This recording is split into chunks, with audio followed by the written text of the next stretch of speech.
کوئی چیز اس کی گم ہو جاتی تھی، کہتے لا الہ الا اللہ محمد رسول، دیکھو میری قلم گم ہو گئی، دوات گم ہو گئی، لا الہ الا اللہ محمد رسول، دیکھو میری دوات۔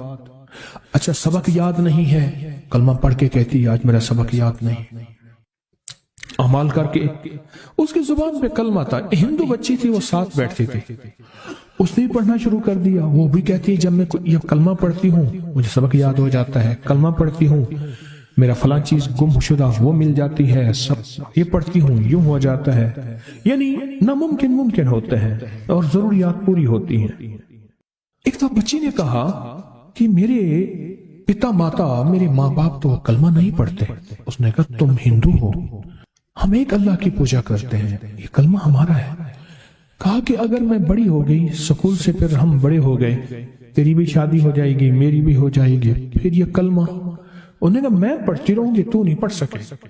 بچی رو پڑی، تو کہا میں ساری زندگی یہ کلمہ نہ چھوڑوں، تو مسلمان ہونا پڑے گا۔ تو مسلمان ہونے کے لیے کیا کرنا پڑے گا؟ کہا کچھ بھی نہیں، اس کلمے کو دل سے مان لو اور کہے میں مسلمان ہوں، اور بس اس کو پڑھتی رہو۔ تو کہا ماں باپ کو جواب دوں؟ کہ ماں باپ کو نہ بتانا کہ میں مسلمان، ماں باپ کو نہ بتانا۔ یہ خط میرے پاس آیا کوئی آج سے 15-18 سال پہلے کم و بیش۔ پھر میں وہاں گیا تو میں نے اس کے احوال پوچھے، تو مجھے انہوں نے احوال بتائے کہ یہ واقعہ سچ ہے، اور بلکہ اس کی مزید تفصیلات تھی۔ دل کی دنیا کھل گئی۔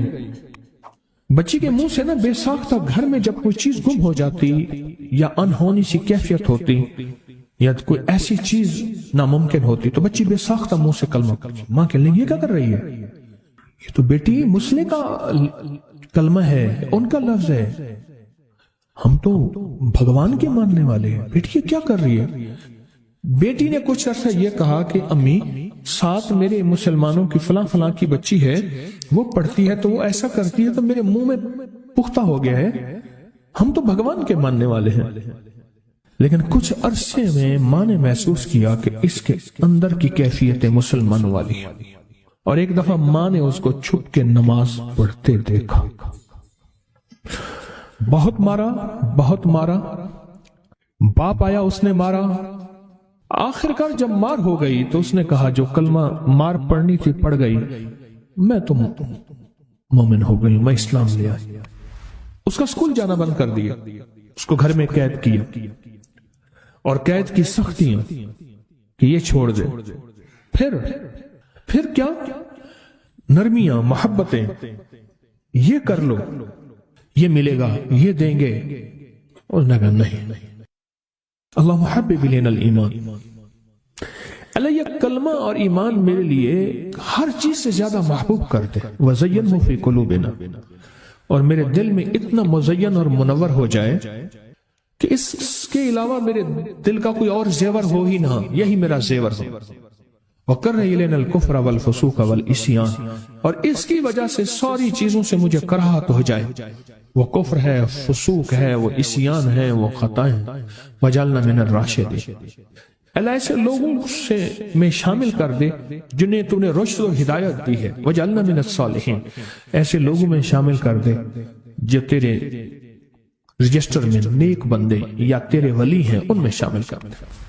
آخر کار انہوں نے بچی کو زہر دے دیا اور بچی مر گئی، گھر کے اندر اس کو دفن کر دیا، اور اطلاع کی کہ سکول گئی تھی، کوئی اغوا کر کے لے گیا۔ رونا پیٹنا رہا، گھر میں پریشانی رہی۔ گھر کے اندر کے کمرے میں اس کو جو ہے وہ دفن کر دیا۔ سالہ سال گزر گئے، قصہ پاری نہ ہو گیا، لوگ بھول بھال گئے، یہ کیا ہوا، کیسے ہوا، سب کچھ بھول گئے۔ بھولنے بھالنے کے بعد تقسیم ہند کا اعلان ہوا 1947 میں، وہ ہندو خاندان چلا گیا، وہاں سے کوئی مسلمان خاندان آیا، اس گھر میں رہا۔ 1952 میں وہ جگہ کمزور ہو گئی جہاں انہوں نے دفن کر کے اس کو، قبر تو بنائی تھی، گڑھا کھود کے بس دفن کر دیا۔ ہوا یہ کہ ایک بڑی الماری اٹھانے لگے تو الماری نیچے دھس گئی، اینٹ نیچے دھس گئی، اور اینٹ کو بناتے ہوئے بہت ساری اینٹیں دھس گئیں اور پورا جسم کا قبر کا نقشہ بن گیا اینٹیں دھسنے میں، کہ محسوس ہوا کہ یہاں کوئی گڑھا کھودا گیا ہے۔